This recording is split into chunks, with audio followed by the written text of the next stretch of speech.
Thank you very much, Pete. Great job you're doing, too. Fantastic job. I've never walked into a room so silent before. This is very... Oh, don't laugh. Don't laugh. You're not allowed to do that. You know what? Just have a good time. And if you want to applaud, you applaud. And if you want to do anything you want, you can do anything you want. And if you don't like what... You know what? Just have a good time. And if you want to applaud, you applaud. And if you want to do anything you want, you can do anything you want. And if you don't like what I'm saying, you can leave the room. Of course, there goes your rank, there goes your future. But you just feel nice and loose, okay? Because we're all on the same team. And I was told that, sir, you won't hear a murmur in the room. I said, we got to loosen these guys up a little bit. So you just have a good time. But I want to thank Secretary Hegseth and General Kane, General Raisin Kane for a reason, they call him that. When I heard his name, I said, you're the guy I'm looking for. The Joint Chiefs of Staff and so many others in this room who together represent the greatest and most elite fighting force in the history of the world, the United States military. We're very proud of our military. I rebuilt the military during my first term. It's one of the greatest achievements. We had the greatest economy in history, and I built the military. Those are the two things I say more than anything else. And I also kept us safe at the borders. We had very good borders. We didn't have people coming in from jails and prisons and everything like took place over the last 4 years. They'll never forget what happened to this country over the last 4 years with the incompetence. There could be no higher honor than to serve as your commander-in-chief. It is a great honor. I look at you, you're just incredible people. Central casting, I might add. To each and every one of you, I thank you for your unwavering devotion to the armed forces and to the country that we've all sworn a sacred oath to defend. We all have that oath, every one of us. I'm thrilled to be here this morning to address the senior leadership of what is once again known around the world as the Department of War. I know Pete spoke about it. He gave a great speech, I thought. Great speech. I don't want him to get so good. I hate that. You know? No, I hate it. I almost fired him. I said, you can't, I don't want to go on after that. No, he gave a great speech, but he talked about Department of War. We were sitting there. I said, didn't it used to be called the Department of War? And he goes, yes, sir. They changed it like in the early 50s. So we won the First World War. We won the Second World War. We won everything in between and everything before that. We only won. And then we went, in a way, woke. That was probably the first sign of wokeness. And we changed it to defense instead of war. And I said, what do you think? How do you think if we changed it back? Would that be a nice idea? And Pete loved it immediately. Some people thought about it. You know, they gave it a little thought. But in the end, we did it. And I have to be honest, it's so popular. I thought it would be met with fury on the left. But they're sort of giving up, I must be honest with you. They've had it. They've had it with Trump. They've been after me for so many years now. Here we are. Here we are. Come to the White House anytime you'd like. No, they've given up. They're bad, a lot of bad people. But all over, it's been so popular. It's been very popular. I really thought that we were going to have to sort of fight it through. There's been no fight.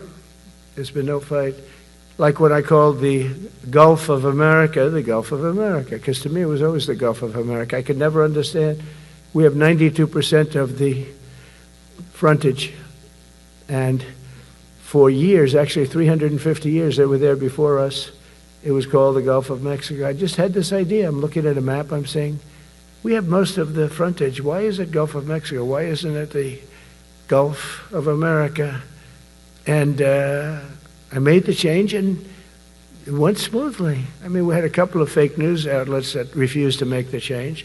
And then one of them, AP, took us to court, and we won. And the judge, who was a somewhat liberal judge, said, the name is the Gulf of America, because AP refused to call it the Gulf of America. They wrote, they're not a good outfit, by the way. They call it the Gulf of Mexico. I said, no, the Gulf of America is the name. And the judge actually said that, in fact, you can't even go into the room because what you're doing is not appropriate. The name is the Gulf of America. Google Maps changed the name. Everybody did, but AP wouldn't. And then we won in court. How about that? Isn't that so cool? The Secretary Hegseth beautifully described the name change reflects far more than the shift in branding. It's really a historic reassertion of our purpose and our identity and our pride. That's when we go with the word war. And we want war because we want to have no wars, but you have to be there, and sometimes you have to do it. I have settled so many wars since we're here. We're here almost 9 months, and I've settled 7, and yesterday we might have settled the biggest of them all, although I don't know. Pakistan, India was very big. Both nuclear powers, I settled that. But yesterday could be the settlement in the Middle East. That hasn't happened for 3,000 years. I said, how long have you been fighting? 3,000 years, sir. That's a long time. But we got it, I think, settled. We'll see. Hamas has to agree. And if they don't, it's going to be very tough on them, but it is what it is. But all of the Arab nations, Muslim nations have agreed. Israel has agreed. It's an amazing thing. It just came together. War is very strange. You never know what's going to happen with war. The easiest one of them all is Putin. I said, number one, it's a war that would have never happened if I were president, if the election weren't rigged. If I were president, that war would have never happened, not even a little chance. And it didn't happen for 4 years. But I knew Putin very well, and I thought that would be easy because I know him so well. Well, that one turned out to be the hardest of them all. We had some that were not settleable, and they all got settled. So if this works out, that we did yesterday, with the Middle East, then that's more than a war. That's lots of wars. That's all combined. That's a lot of wars. Many of you were over there in many different capacities in many different countries. That's a big part of the earth. But if that works out, it would be 8+. I could give myself 2 or 3 for that one. And then we just have the one to settle, and we have to settle it up with President Putin and Zelensky. Got to get them together and get it done. But the only way we can do that is through strength. I mean, if we were weak, they wouldn't even take my phone call. But we have extreme strength. We had the horror show in Afghanistan, which is really the reason I think that Putin went in. He saw that horror show by Biden and his team of incompetent people.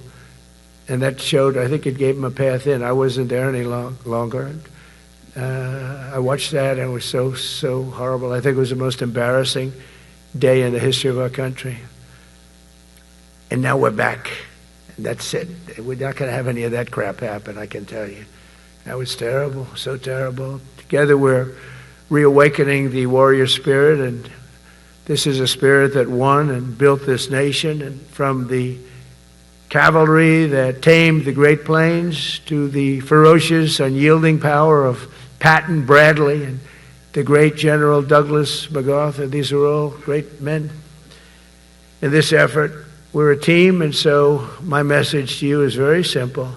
I am with you, I support you, and as president, I have your backs 100%. You'll never see me even waver a little bit. It's the way it is.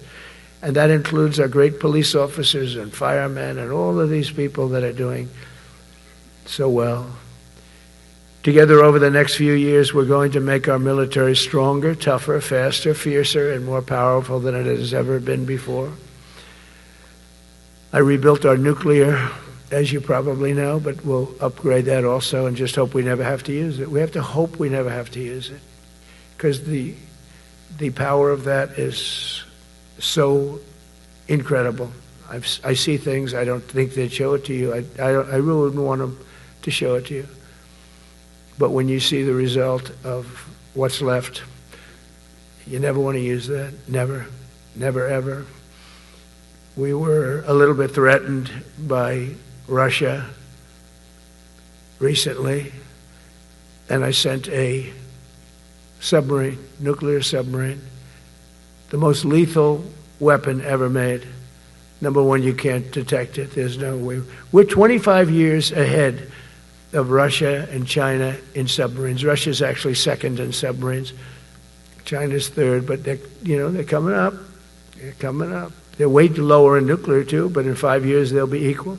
They're coming up. And you don't have to be that good with nuclear. You could have 1/20th what you have now and still do the damage. That would be, that'd be so horrendous. But I announced that, based on his mention of nuclear, and it was written over to the coast of Russia, just to be careful, because we can't let people throw around that word. I call it the N word. There are two N words, and you can't use either of them. Can't use either of them. And frankly, if it does get to use, we have more than anybody else. We have better, we have newer, but it's something we don't ever want to even have to think about. But when somebody mentions it, that submarine started immediately thereafter. And it's just lurking, but I'm sure we're not going to have to use it. But it's an amazing, it's undetectable, totally. Ours is, theirs isn't. Theirs are totally detectable. We can detect them easily. We go right to the spot. But we have genius apparatus that doesn't allow detection. It doesn't allow detection at all by anybody above water or below water. It's incredible. We're way ahead of everybody in that and other things. As a result of the exciting renewal of the spirit of our armed forces, and that's what it is. It's really reaching that spirit, unprecedented heights. Over the past 8 months, new enlistments, I'm so proud of this, have surged to record highs, the highest we've ever had. And we used to have recruiting shortages. If you remember, about a year and a half ago, I was at the beginning stage of a campaign, and things came out that you couldn't get people to join the armed forces. And by the way, the police also. Fire department. I always put the fire department in because they're great. They're great. And I got 95% of their vote, too. That helps. When you get 95% of their vote, you always have to mention them. But they're great. And they're brave in our inner cities, which we're going to be talking about, because it's a big part of war now. It's a big part of war. But the firemen go up in ladders, and you have people shooting at them while they're up in ladders. I don't even know if anybody heard that. And I said, don't talk about it much, but I think you have to. Our firemen are incredible. They're up in one of these ladders that goes way up to the sky, rescuing people, and you have animals shooting at them, shooting bullets at firemen that are way up in death territory. You fall off that ladder, it's over. It's over. They don't even have to inspect you when you hit the ground. And you have people shooting bullets at them in some of these inner cities. We're not going to let that happen. So I always mention the firemen because that's actually a big problem we have. They are unbelievable. Like you, they're unbelievable people. For the first time on record in 2025, the Navy, Air Force, and Space Force all met or surpassed their recruiting goals 3 months early. That never happened before. And the Army did even better. Congratulations, Army. They met everything. And these were the highest standards because we're making it larger. So these were much higher standards than you had 4 years ago, 3 years ago, during the Sleepy Joe Biden era. And the Army did it 4 months early. And you remember, a year and a half ago, they said the big stories that we're way behind with the Army, Air Force, the Navy, the Marines, we're way behind, Coast Guard, and even Space Force. I love Space Force because that was my creation. You know, when you create something, I love it. And the people we put in there were good. I got that right. We put in great people initially, and we've really dominated. We really dominate in that sphere now. We're way behind China and Russia, and now we dominate. Space Force turned out to be a very important thing. I said from the beginning, you know, when Biden came into office, he wanted to terminate it. He said, and this thing called Space Force, so we could get rid of that. And he got hammered by the people in this room for even suggesting it, because it's very important, one of the most important. And as time goes by, it'll get more and more important. But we're now at 106% of our recruiting targets for the year, and that's the best in far more than a generation. And for the Marines, morale is so strong that the Marine Corps will meet its 2026 retention targets before the end of October, which never happens. And that's the earliest it's ever happened in the history of our country. And it makes you feel good, you know. I felt guilty. I'd go make a speech in front of never people like you. You are the leaders, but people, soldiers. And I felt embarrassed because there'd be stories about, we couldn't fill up our Army, Navy, Air Force. We couldn't fill them up. And it was headlines. It was during Biden's 4 years. The auto pen, I call him the auto pen. It's, how would you like to have your thing signed by an auto pen? When I have a general and I have to sign for a general because we have beautiful paper, the gorgeous paper, I said throw a little more gold on it. They deserve it. I want the A paper, not the D paper. We used to sign a piece of garbage. I said, this man's going to be a general, right? Yeah. I don't want to use this. I want to use the big, beautiful, firm paper. I want to use the real gold writing when you talk about the position, and they're beautiful. And but how would you like to have that where some kid sitting in the back office is having it signed with an auto pen? I thought about it, and I thought about you people first, admirals, generals. I said, somebody works his whole life. He gets into maybe the academies or wherever, but however you got there, and you go through years of work, and now you become an admiral or a general or whatever. And when you do, the President of the United States signs your commission, as you know, and that commission is beautifully displayed. And I sign it. Actually, I love my signature. I really do. Everyone loves my signature. But I signed it very proudly, and I always think to myself, how can you have an auto pen sign this? It's just so disrespectful. To me, it's just totally disrespectful. And it turned out that almost everything he did was signed by auto pen, except for when he gave his son, Hunter, pardon. He signed that one. And that's actually the worst signature I've ever seen. That was the bad. The auto pen looks much better. But as leaders, our commitment to every patriot who put on the uniform is to ensure that American military remains the most lethal and dominant on the planet, not merely for a few years, but for the decades and generations to come, for centuries. We must be so strong that no nation will dare challenge us, so powerful that no enemy will dare threaten us, and so capable that no adversary can even think about beating us. And we've had it recently. I had India and Pakistan were going at it, and I called them both. And in this case, I used trade. I'm not going to trade with you. You start two nuclear nations, big nuclear. And no, you cannot do that. I said, yes, I can. You go into this frickin' war that I'm hearing about. Actually, they just shot down 7 planes. 7 planes, it was starting. There was a lot of bad blood. And I said, you do this, there's not going to be any trade. And I stopped the war. It was raging for 4 days, but that was just the beginning. And we stopped it. It was a great thing. And the Prime Minister of Pakistan was here, along with the Field Marshal, who's a very important guy in Pakistan, and he was here 3 days ago. And I didn't even realize it as beautiful as he said it, but he said that to a group of people that were with us, 2 generals, but a group, he said, this man saved millions of lives because he saved the war from going on, and that war was going to get very bad, very, very bad. President Trump saved millions and millions of lives. That was a bad war. And I was very honored. I loved the way he said it. Susie Wiles was there. She said that was the most beautiful thing. But we saved a lot of them. Saved a lot of them. Even in Africa, we saved the Congo with Rwanda. They've been fighting for 31 years, 10 million people dead.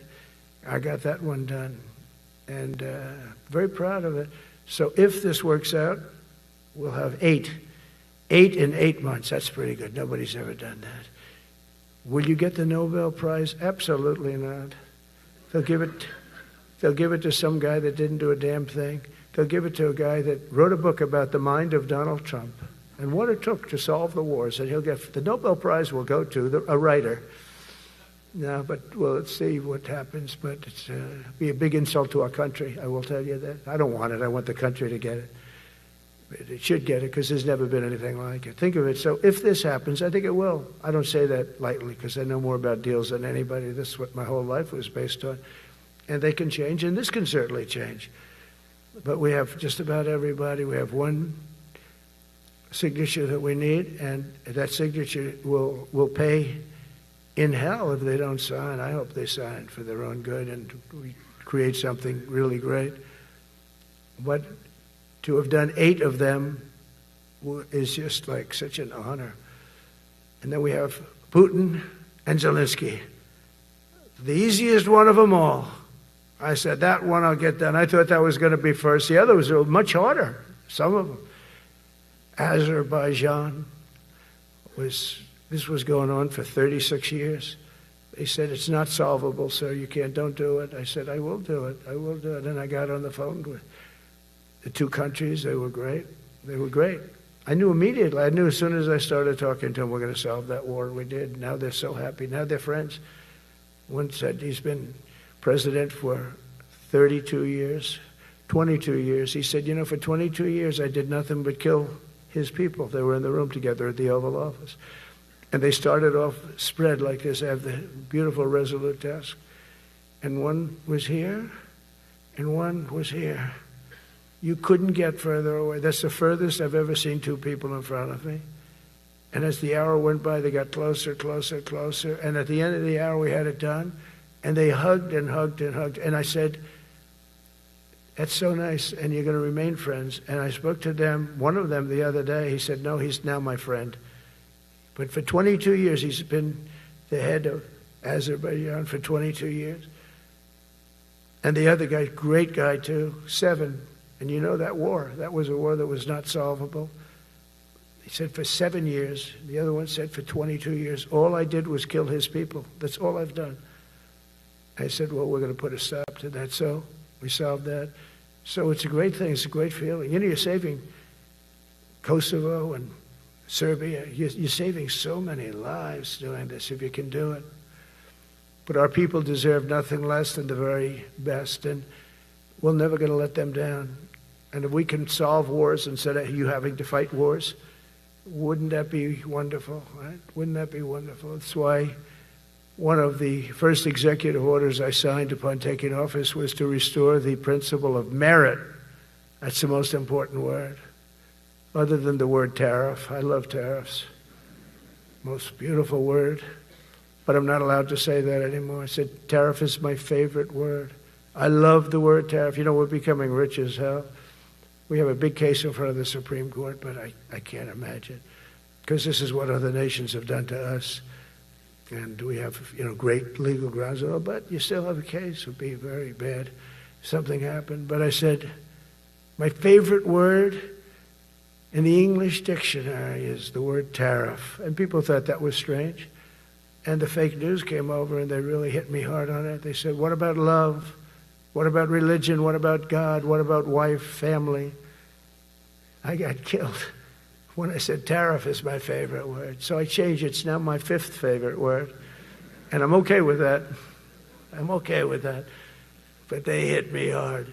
But it is. When you look at, we've taken in trillions of dollars. We're rich again. And there'll never be, when we finish this out, there'll never be any wealth like what we have.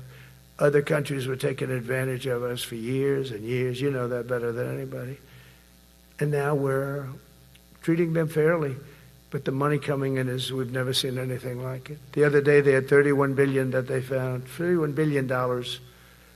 So we found $31 billion and we're not sure from where it came. A gentleman came in, a financial guy. I said, well, what does that mean? He said, we don't know where it came. I said, check the tariff shelf. No, sir, the tariffs haven't started in that sector yet. I said, yes, they have. They started 7 weeks ago. Check it. Comes back 20 minutes later. Sir, you're right. It came from tariffs. $31 billion.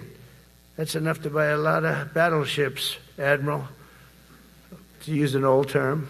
I think we should maybe start thinking about battleships, by the way. We have a Secretary of the Navy. He came to me because I look at the Iowa out in California and I look at different ships and the old pictures. I used to watch Victory at Sea. I love Victory at Sea. Look at these admirals. It's got to be your all-time in black and white. And I look at those ships. They came with the destroyers alongside of them, and man, nothing was going to stop. They were 20 deep, and they were in a straight line, and there was nothing going to stop them. And we actually talk about, Those ships, some people would say, no, that's old technology. I don't know. I don't think it's old technology when you look at those guns, but it's something we're actually considering, the concept of battleship. Nice 6-inch side, solid steel, not aluminum that melts if it looks at a missile coming at it. It starts melting as the missile's about 2 miles away. Now, those ships, they don't make them that way anymore, but you look at it, and your secretary likes it, and I'm sort of open to it. And bullets are a lot less expensive than missiles. A lot of reasons. I should take a vote, but I'm afraid to take that vote because I may get voted out on that one. But I tell you, it's something we're seriously considering. There were powers. There were big powers. They were just about as mean and scary as you could be. And so we're looking at that. One of the biggest cases that we won was the decision of the United States Supreme Court to allow us to proceed on the word merit. Merit. So those two words are right up there. So this is, I would say, the opposite if you ask for a definition. The opposite of political correctness. We went through political correct where you had to have people that were totally unfit to be doing what you're doing for many reasons. I won't get into them. But for many reasons, they were unfit. Now, it's all based on merit. That was such an unbelievable decision. I didn't expect we were going to win that one. We went in. We said we need it. We went in for colleges, where kids with a C average are getting into the best colleges, and the kids with A averages won't get in. And kids with the highest boards and the highest marks and the best marks couldn't get into the best schools. And people that had not good boards and not very good marks. I mean, okay, but nothing special. They were getting into our best colleges. I said, this is just crazy. You can't run a country like this. And it was lingering for years, and it got to the Supreme Court, and we won that decision. Merit. Everything's based on merit. You're all based on merit. We're not going to have somebody taking your place for political reasons because they are politically correct, and you're not. We take the people that are going to do the best job. That's all. It's very simple. And that's the way our country was built. We were built on merit. We got away from it for a long time. And everyone understands it. And it was done. It was approved. I give great credit to the Supreme Court because I thought they had tremendous courage. I didn't think they'd do that. That was tremendous. I give them maybe for that decision almost more than anything because it's a hard decision to make. It's really hard. The apparatus of our country was not set up for merit. It was set up for political correctness. And you can never be great if you're going to do that. And we're going to be greater than we ever were before. We're bringing back a focus on fitness, ability, character, and strength. And that's because the purposes of American military is not to protect anyone's feelings. It's to protect our republic, and it's the republic that we dearly love. It's to protect our country. We will not be politically correct when it comes to defending American freedom, and we will be a fighting and winning machine. We want to fight, we want to win, and we want to fight as little as possible. You have to count on people like me to keep you out of wars because we don't want to go into wars. Many of the wars that I just told you about, we could have entered those wars and settled them in a different way, lose a lot of our troops. And we could have settled them, I guess, differently. Maybe not, actually. Actually, you might not have been able to settle them. We just would have been in the middle of a lot of firepower. But when we do need it, you're going to be so ready. And you know it.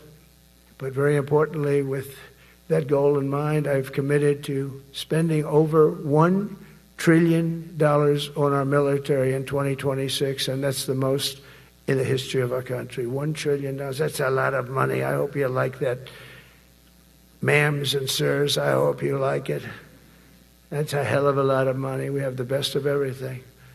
Every branch is seeing major investments, and as I announced in the Oval Office in March, we are rapidly moving forward with the first ever 6th generation fighter jet. I didn't name it. I did not name it. Boeing came in and they said, sir, this is our submittal.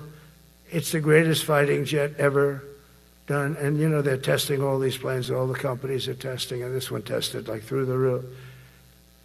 And they said, we'd like to name it the F-47. I said, all right, let me think about it. Then after thinking for about 2 seconds, I said, okay.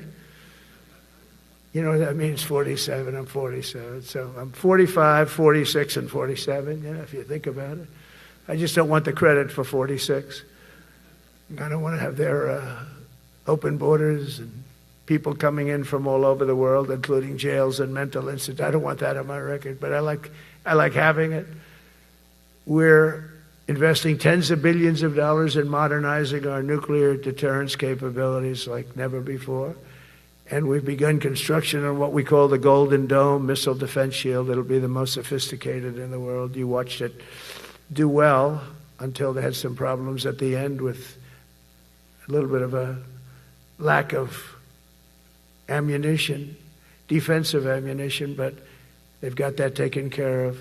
But I tell you, it's what we're doing is so good, and we deserve it. You know, we help other countries with it. We don't have it ourselves. And Canada called me a couple of weeks ago. They want to be part of it. To which I said, well, why don't you just join our country? You become 51, become the 51st state, and you get it for free. So I don't know if that made a big impact, but it does make a lot of sense. It actually makes, because they're having a hard time up there in Canada now, because as you know, with tariffs, everyone's coming into our country. We have more investment than we've ever had before, $17 trillion coming in. As an example, in 4 years, Biden didn't have $1 trillion. We have 17 trillion more than that in 8 months coming in. And they're coming in from Canada, Mexico, from Europe, from all over. AI, auto plants. Everybody's coming back to the United States.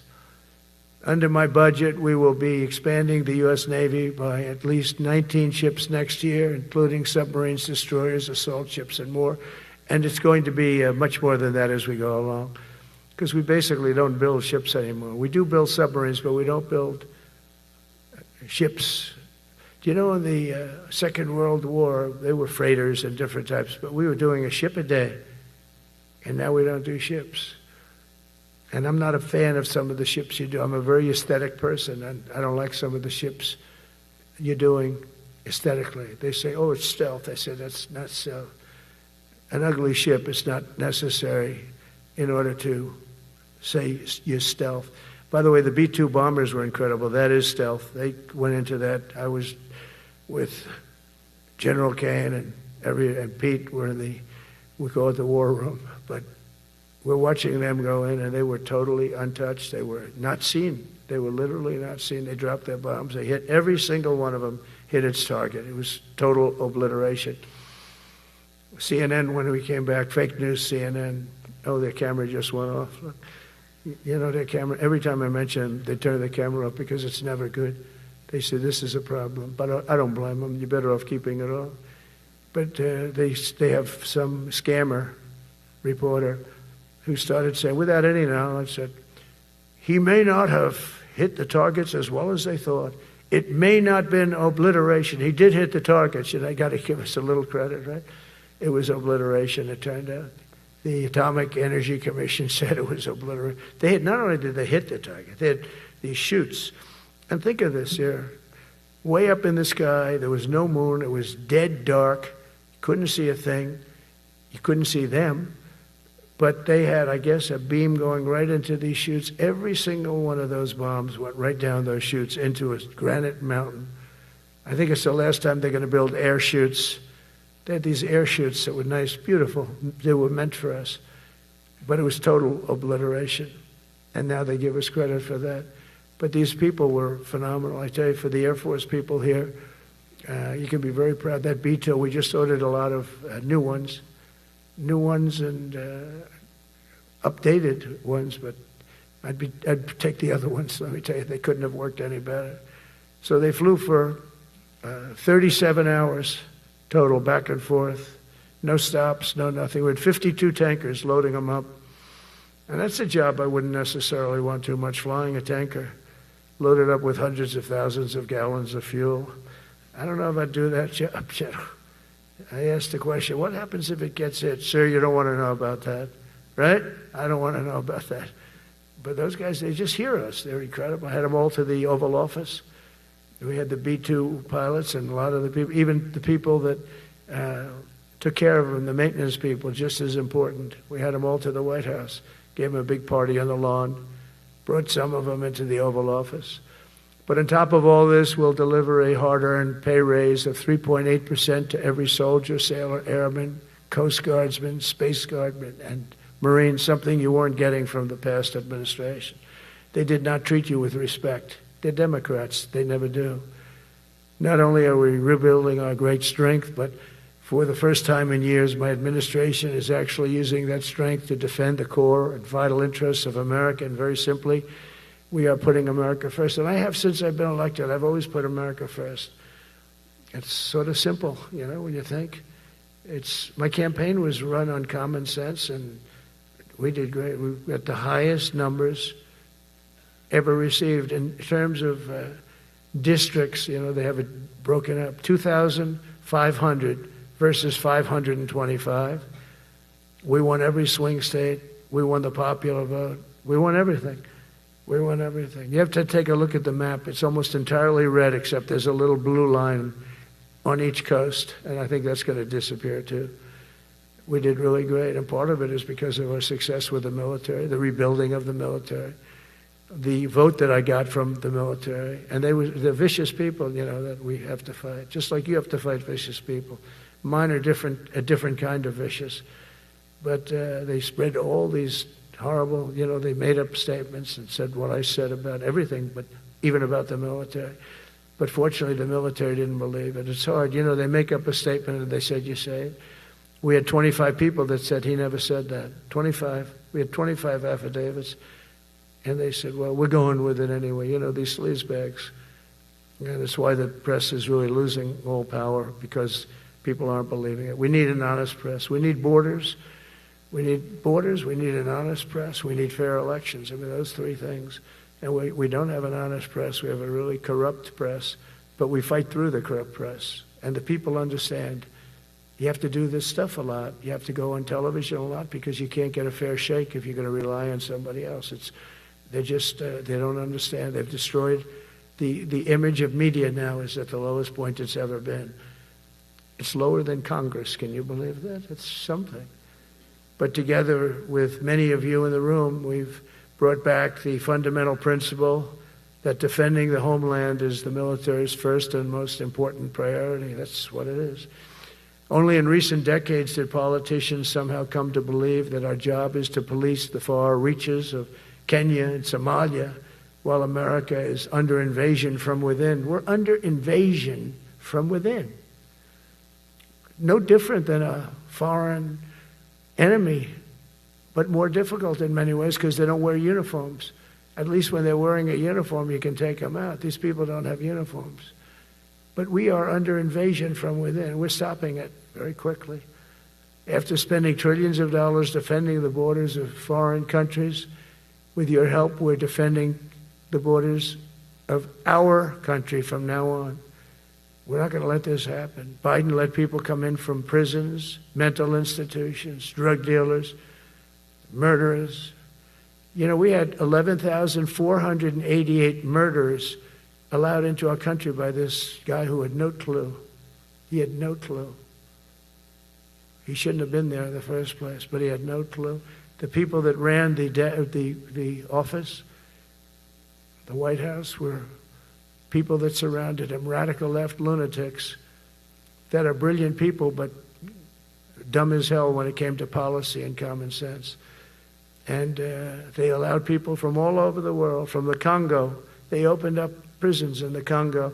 They came into our country totally unmatched, unvetted, unchecked. And from all over, South America, not just South America. You know, you think South America, no, but from all over. A lot came in from Venezuela. Venezuela emptied its prison population into our country. That's why they have Tren de Aragua, one of the worst gangs ever. But we took care of them. We took good, strong care of them. And I just want to thank the National Guard in Washington, D.C. It was It's embarrassing to say this. Now I can say it because we solved it. But Washington, D.C. was the most unsafe, most dangerous city in the United States of America. And to a large extent, beyond. And beyond that. You go to Afghanistan, they didn't have anything like that. You go to countries that you would think there's problems, they didn't have that. And now Washington, D.C., after 12 days of serious, serious intensity, we took out 1,700 career criminals. If you have 5 career criminals, they can make your numbers look very bad because they'll commit many crimes a day. But we took out 1,700, and they took them out. There was no doubt who the boss was. They did an unbelievable job. Then they started even cleaning. I said, I don't want them doing that, sir. They were cleaning it up. I drove through it 2 days ago. It was beautiful. People are walking down the street holding hands, man and wife, coming from Iowa. They're not worried about being shot. Washington, D.C. is now a safe city. In fact, I went out to dinner with my crew. I haven't done that. In theory, I wouldn't do it. And I felt totally safe. And nobody's been attacked. Nobody's been hurt. Washington, D.C. went from our most unsafe city to just about our safest city in a period of a month. We had it under control in 12 days, but give us another 15, 16 days. It's perfect. And people other than politicians that look bad, they think, the Democrats run most of the cities that are in bad shape. We have many cities in great shape too, by the way. I want you to know that. But it seems that the ones that are run by the radical left Democrats, what they've done to San Francisco, Chicago, New York, Los Angeles, they're very unsafe places. And we're going to straighten them out one by one. And this is going to be a major part for some of the people in this room. That's a war too. It's a war from within.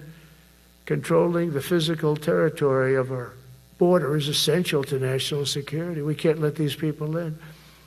We had no people enter in the last 4 months. 0. Even I can't believe that. We had millions coming in, pouring in. 25 million all told. And of those 25 million, many of them should never be in our country. They would take their worst people and their people from prisons and jail, and they'd put them in a caravan and they'd walk up. CNN was interviewing one person. Oh, why are you coming? I want freedom. Good. Were you in jail? Yes. For what? Murder. He said, you had to see this anchor, a young woman. She's like, I couldn't believe. She'll probably lose her job. But because the left doesn't want to hear that. But we're running it based on common sense and based on love of our country. But I want to salute every service member who has helped us carry out this critical mission. It's really a very important mission. And I told Pete we should use some of these dangerous cities as training grounds for our military, National Guard, but military. Because we're going into Chicago very soon. That's a big city with an incompetent governor. Stupid governor, stupid. They threw him out of his family business. He was so stupid. I know the family. He becomes governor. He's got money. Not money that he made, but he ran for governor, he won, and now he criticizes us all the time. And last week they had 11 people murdered, 44 people shot. The week before that they had 5 people murdered, 28 people shot. Every weekend they lose 5, 6. If they lose 5, they're considering it a great week. They shouldn't lose any. You shouldn't lose any. This is civilization. And he's always up there saying, we're in very good shape. We don't need the military. No, they need the military desperately. How about Portland? Portland, Oregon, where it looks like a war zone. And I get a call from the liberal governor. Sir, please don't come in. We don't need you. I said, well, unless they're playing false tapes, this looked like World War II. Your place is burning down. I mean, you must be kidding. Sir, we have it under control. I said, you don't have it under control, Governor, but I'll check it, and I'll call you back. I called her back. I said, this place is a nightmare. It's certainly not the biggest, but it's one of the worst. It's brutal. They go after our ICE people, who are great patriots and tough job too, but they love it. They love it because they're cleaning up our country. And so you look at some of the things where they took over parts of Seattle. They actually took over a big percentage of Seattle. Think of that. You remember that. That was a while ago. And I sent in the troops, and they were gone. As soon as I sent them in, when we send in the troops, if you have a real leader that says you got to do what you have to do, I put that out the other day. You got to do what you got to do, because we don't want our people hurt as they stand by. I was watching during Biden, there were troops standing up like this, brave, standing up at attention, the way I should stand all the time. And I'm like this, and people are standing, and their mouth is this far away from their mouth, and they're spitting at them, and they're screaming at them. And that soldier standing there, he wants to knock the hell out of the person, but he's not allowed to do anything. So they just stand there, and they get abused. And a woman was this far away from his face, and she starts spitting in his face, and he's not allowed to do anything. If it's okay with you, generals and admirals, I've taken that off. I say, they spit, we hit. Is that okay? I think so. They spit, it's a new thing. They spit, we hit. How about the cars, where the cars are coming out? They get brand new cars, Border Patrol, ICE, beautiful, nice new cars. And they're driving along, and they have to go through a gauntlet of rocks being thrown at the car. So here's this beautiful brand new car. By the time it goes 100 yards, it's destroyed. These guys have pretty good arms, some of them. And they're throwing bricks at full force into the window and into the car. It looks like it's a war zone. And I said, never let that happen again. From now on, if that ever happens, and I say it here, you get out of that car and you can do whatever the hell you want to do. Because those people are you can die from that. Those bricks go through the windows. You can die. They'd like it to. They'd like it to go through the window. But this was a couple of months ago. They just kept driving, and bricks are hitting the car. And I said, why aren't they stopping? Because they were under orders from the past administration, never stop. But that's different with us. We stop. And since I gave that order, we haven't had that problem. It's very interesting. It's amazing. It's just like in Venezuela. You've seen the boats going. We can't find any more boats. They're carrying drugs, massive. Every boat kills about 25,000 people. That's what they have. They had fentanyl mostly and a lot of other drugs. And we take them out, and we've taken out 4. And it's on air. Everybody gets to see it. Not that we like to do that, but every boat kills 25,000 on average. 20. Some people say more. You see these boats, they're stacked up with bags of white powder. That's mostly fentanyl and other drugs too. And now we have a problem. General Kane says, sir, there are no boats out there. Not even fishing boats. They don't want to go fishing. I don't blame them. There'll be no fishing today. But it's amazing what strength will do, because all we want to do is stop drugs from flowing into our country. It's destroying. We lost 300,000 people died last year. Everybody knows friends, many friends probably, that you lost a child, or adults too, but you lost a son or daughter because of what's coming into our border. And we're making it very hard. Oh, and we haven't even started yet. Last month I signed an executive order to provide training for a quick reaction force that can help quell civil disturbances. And this is going to be a big thing for the people in this room, because it's the enemy from within, and we have to handle it before it gets out of control. It won't get out of control. Once you're involved at all, they all joke. They say, oh, this is not good. You saw it in Washington. We had gangs of Trenday Arag with 10, 12, 15 kids. And these military guys walk up to them, and they treat them with disrespect, and they just got pounded. They just got pounded. The gang just pounded. Then thrown into paddy wagons and taken back to their country. Some are so dangerous we don't want to even do that, because we don't want to. Some of stone cold murderers, we don't have the confidence. Even though they're not coming back very easily, we don't have the confidence. We put them in jails. But these service members are following in a great and storied military tradition, from protecting frontier communities to chasing outlaws and bandits in the Wild West. And our history is filled with military heroes who took on all enemies, foreign and domestic. You know that phrase very well. That's what the oath says, foreign and domestic. Well, we also have domestic. George Washington, Abraham Lincoln, Grover Cleveland, George Bush, and others all used the armed forces to keep domestic order and peace. Many of our leaders used the military to keep peace. Now they like to say, oh, you're not allowed to use the military. And you know what the people say? The people in those cities where they're being raped and shot and beat up, you know what they say? We love the military. You ever see where they interview the people on the street? I've never seen somebody say they don't, unless they're radical and paid off, because a lot of these insurrectionists are paid by, whether it's Soros or other people, but they're paid by the radical left. So today I want to thank every service member from general to private who has bravely helped us secure the nation's capital and make America safe for the American people. It's amazing. The whole world is watching. Everybody in the White House, they come up to me, young women, sir, thank you. I know immediately what they're thanking. They don't have to say it. They walk to work now to the White House. We haven't had a crime in Washington in so long because we got the careers. We call them the careers. We got these lunatics out, and they'll never be any good. You know, I hate to tell this to the liberal media. You could spend time with them. You could do whatever you want. You could send them to the finer schools, which they couldn't get into anyway, mentally.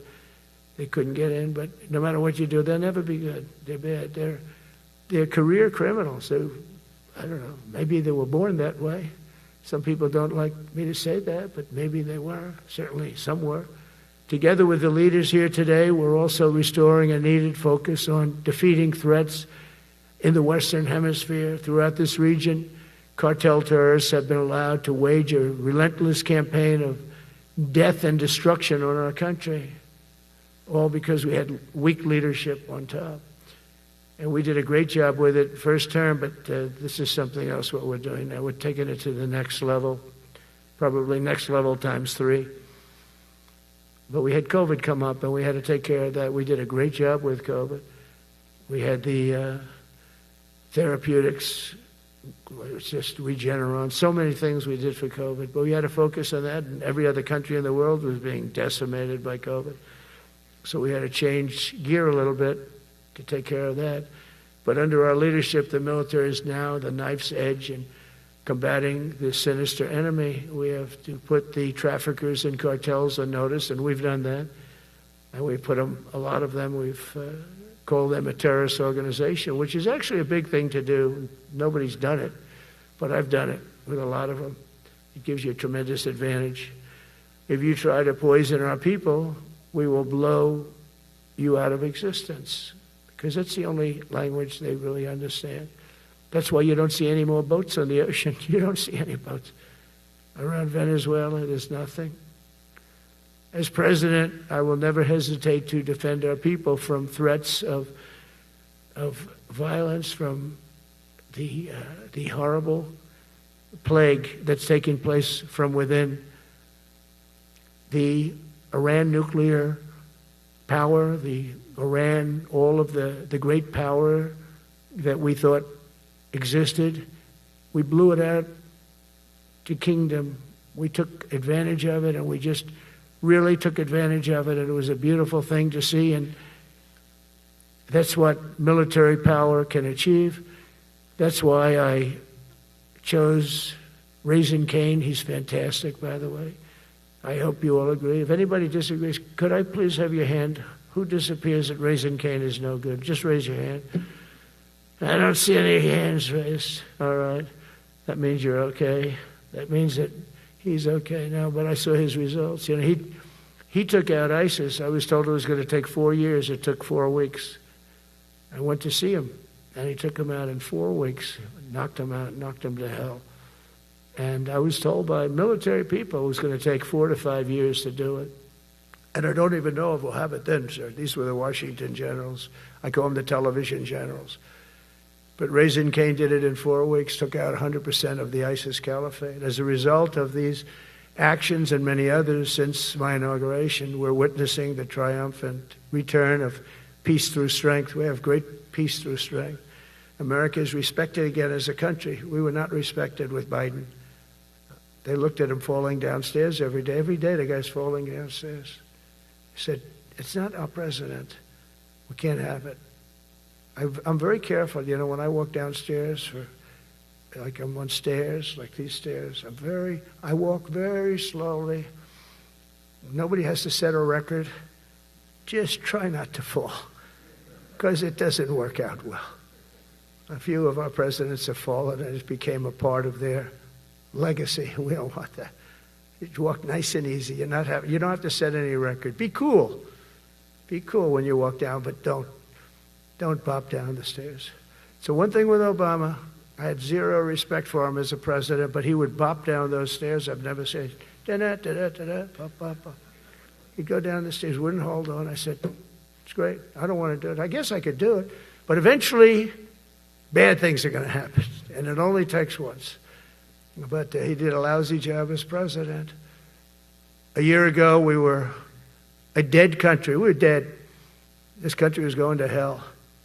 We were dead in every way, from immigration to military. We didn't have the weapons. We were given everything to Ukraine. We had nothing.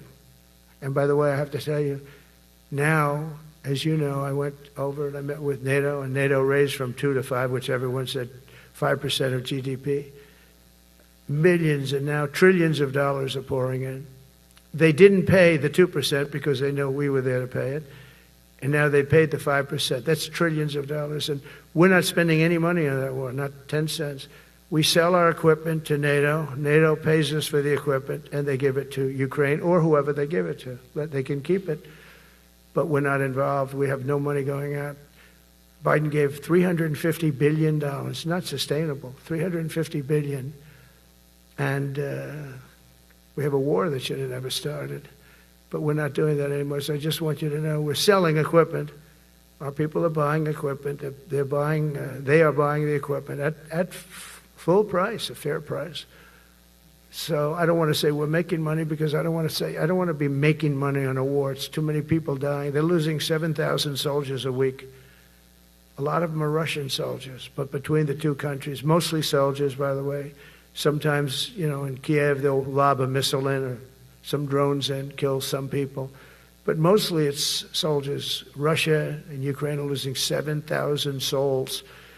And, you know, they're not American. They're not us. They're not you. We have a special obligation. But they're soldiers. They're young people. They leave their parents. They wave goodbye. And then 2 days later, they're blown up so unnecessarily. And so that's the primary reason I want to get it done. We got to get it done. It's crazy what's going on. That's the worst war that there's been since World War II. The number of soldiers that are being killed there is just crazy. From 5,000 to 7,000 soldiers die a week. Think of that. So I think we'll get that done. But that's turned out to be the toughest one. I'm so disappointed in President Putin. I thought he would get this thing over with. He should have had that war done in a week. And I said to him, you know, you don't look good. You're 4 years fighting a war that should have taken a week. Are you a paper tiger? And it's a shame, but I think eventually we'll get that one done, just like in theory, I want to knock on wood, because you never know. It's like we're going to have the Middle East done, which is actually a much harder thing to do. I mean, thousands of years. But we have to get that war done. So now just think of it, we're a dead country. I was with the King of Saudi Arabia, a great guy. I was with the Emir of Qatar. I was with the great leadership of UAE. I was over there. We brought back $2 trillion and more. They ordered 200 planes, Boeings. They ordered so much, and they were great. But they all said essentially the same thing. They said, 1 year ago, you were a dead country, and now you're the hottest country anywhere in the world. We're the hottest country in the world right now. The absolute hottest country in the world. There's nobody even close. Putin said that to me. We met in Alaska, had a good meeting. Then he went back and started sending drones into Kiev. I said, I thought we had a good meeting. But it's one of those things. But we were a dead country a year ago, and now we're the hottest country anywhere in the world. Think of that. You can be proud of that. And you must have felt like hell when you have a wife or a husband at home, and you used to read the numbers that we can't get people to join the Army, Navy, Air Force, Marines, Coast Guard, you must have felt like, I have a job that nobody wants. That doesn't feel good. Well, now you have a job that is brimming over with people wanting it. They want it. And you're able to get a much higher quality because now you have your choice. You want so many. And we're going to have many, many people that aren't going to be able to join because of the fact that we don't need them at this moment. But think of it, what a difference that is from, I could just imagine 2 years ago, you're reading front page articles in the New York Times, of course, and Wall Street Journal. They always give us unfair stories. But they played it so big. They were playing it so big. Nobody wants to join the Army, the Marines, the Air Force. They don't want to join. They don't want to join the Coast Guard at all. Nobody wants to join. Nobody wants to join our police forces. Our police forces also. It almost went hand in hand. And I used to say, boy, I'm speaking in front of the military today, and it's embarrassing because I'm speaking in front of people who have a job that other people don't want, but now you have a job that everybody wants. So I think that has to make you feel good. It's one of the reasons I love being here today, because I wanted to say that. I have to say that everybody wants to be in the Army, the Navy, the Air Force, the Marines. If you think the Coast Guard and Space Force, our beautiful Space Force, it's a whole different world. And now they're signing up, by the way, seriously big numbers for the police. Dangerous job, isn't it? Huh? Fire department. But that's paving the way for progress once thought almost impossible. I mean, a year ago, you wouldn't have thought that was possible. A year ago, they were talking about making the military smaller because they can't get the people to join. We're thinking about making it larger because we have so many people. And it's nice to be able to cut people because of merit that aren't really qualified for any reason, a physical reason, a mental reason. You don't have to take them anymore because you have the pick of the litter, and they all want to be with you. They all want your job. They want to be with you. They want to work with you. They'll even take your job, Got to be a little bit sharp. You got to watch it. But everybody wants to be doing what you're doing now. What a difference when I speak to you, and I can say that as opposed to a couple of years ago when I was talking to rooms where they were desperate to get people and they couldn't get them. What a difference a presidential election can make. That's all it is. It's just a presidential election. Yesterday at the White House, we put forward a plan for peace in Gaza. We announced it, and we're going to create something that was my idea, but unfortunately I got drafted. It's going to be called the Board of Peace, and it's going to reign over that territory, and we're going to get that done. And they asked if I'd be the chairman of the Board of Peace. I wasn't counting on that. I had the idea for the Board of Peace. But I said yes, and I guess because of that, every leader, everybody wants to be on the Board of Peace. And we're going to watch over that very volatile part of the world and keep it non-volatile so you don't have to get involved. We want to save you for other things or save you for nothing from that standpoint. We don't want you fighting wars, but if you have to, you're the most lethal fighting force in the world. And I would say that even 2-3 years ago, but now I say it with great enthusiasm. It's so true. And we're striving tirelessly to end the terrible war in Ukraine. And as you know, we're also working hard to get the allies to share more of the burden of our defense. Much of that has really already taken place. But all NATO members have committed to the increase that I talked about. Think of that. That was unthinkable. It used to be 1%, then we got it up to 2% in my last term. And they did not like it. And now I got it to 5%, and I get along great with all of them. In fact, they call me the president of NATO. I said, I don't think so. But they're great. They're great people, and they're spending a lot of money, and a lot of money that they should have been spending in the past. But I think Putin was a wake-up call for them, really. We're now selling large quantities of American-made weapons to NATO, and we're getting really fair pricing. We're making a lot of money. It's my hope that from Europe to Asia to the Middle East, our allies will make similar commitments to increase their military capabilities.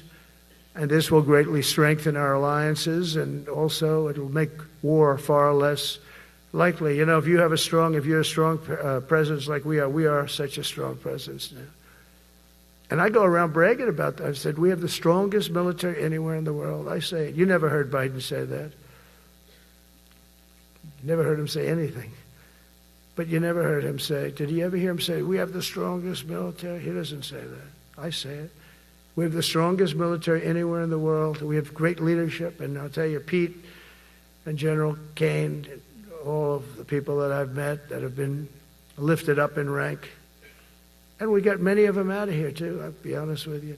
Didn't like doing it, but we got many of you out of here because we weren't satisfied. We know everything about everybody. It'll also help the United States rapidly rebuild our defense industrial base. Each of you can play an important part in getting allies to do their part. So to that end, Secretary Hegseth will soon be announcing major reforms to streamline military acquisitions and expedite foreign military sales. We have tremendous numbers of countries that want to buy our equipment, and, you know, in many cases it takes too long. We're backlogged on all the equipment, which is something that's new to us a little bit. And I told those companies, you better get your ass going, because we're selling you a lot of equipment. We're getting countries to buy your equipment. You got to produce the equipment. Some of the countries, I'm not going to mention, but some of the countries are buying a lot. And that's a good thing. They're on our side 95%. I'll never say 100% because it can always turn, right? You know about that. But they're on our side. The problem is we have to get the companies that make this equipment, and we make the best equipment in the world, but they got to make it faster. We have orders for the F-35. We have orders for everything. The new F-47. We have orders for everything. They got to make it faster. A lot faster. Ammunition they have to make faster. In the coming months, we'll be making even more historic announcements to fully embrace the identity of the Department of War. I love the name. I think it's so great. I think it stops wars. The Department of War is going to stop wars. If we are as ruthless and relentless as our enemies, the United States Armed Forces will be totally unmatched in the future. We have a group of enemies that are very ruthless and very smart, but they can't match us. They can't match us. They don't even come close to matching us. Again, you know, it's very important for me to say we are the greatest military in the world, but we make the best equipment in the world. I watched our anti-missile missiles. I watched our Patriots just knock things out like a needle, hitting another needle on the stage. There's a needle up there, and you send another needle up, and it hits it every time. During the war, we went 14 for 14. We had 14, this is with Iran, we had 14 missiles coming at us. All 14 were knocked out of the sky, every one of them. We make the best equipment. From Sparta to Rome, to the British Empire, to the United States of America, history has shown that military supremacy has never been simply a matter of money or manpower. At the end of the day, it is the culture, spirit of our military that truly sets us apart from any other nation. Our ultimate strength will always come from the fierce people and those brilliant people with such pride and the unbending will and the traditions of excellence that have made us the most unstoppable force ever to walk the face of the earth. And that's what we are. Remember, we never want to use it, but we have the most powerful nuclear capability, and I call it nuclear deterrent of any other country. Nobody close. The men and women in this room inherit the legacy built and won by Washington and Jackson, Grant and Pershing, Eisenhower and Patton, Nimitz and LeMay. We carry forward the majestic military heritage passed down from father to son, soldier to soldier, and one generation of warriors to the next. You are warriors, you know that, right? You're great warriors. Well, you wouldn't be in this room. You're the best of the best. From Concord Bridge to Fort McHenry, from Gettysburg to Manila Bay, from Normandy to Sicily, and from the jungles of Vietnam to the dusty streets of Baghdad, America's military has charged into hellfire, climbed up jagged mountains, crossed roaring oceans, and thundered across open deserts to defend our flag, our freedom, and our homeland. Nobody does it like you. Now we are discovering American muscle, reasserting American might, and beginning the next story chapter in American military legends and lore. That's L-O-R-E. It is lore. When it comes to defending our way of life, nothing will slow us. No enemy will stop us. They cannot stop us. And no adversary will stand in our way. They won't stand in our way. We don't want them to stand in our way. We don't want to even put them in that position, but they're not going to stand in our way ever again. You'll never see 4 years like we had with Biden and that group of incompetent people that ran this country that should have never been there.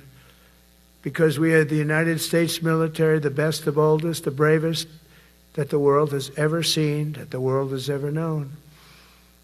With leaders like we have right here in this beautiful room today, we will vanquish every danger and crush every threat to our freedom in every generation to come, because we will fight, fight, fight, and we will win, win, win. I want to just thank you once again, and God bless the United States military, and God bless America. God bless you all. Thank you very much. Thank you.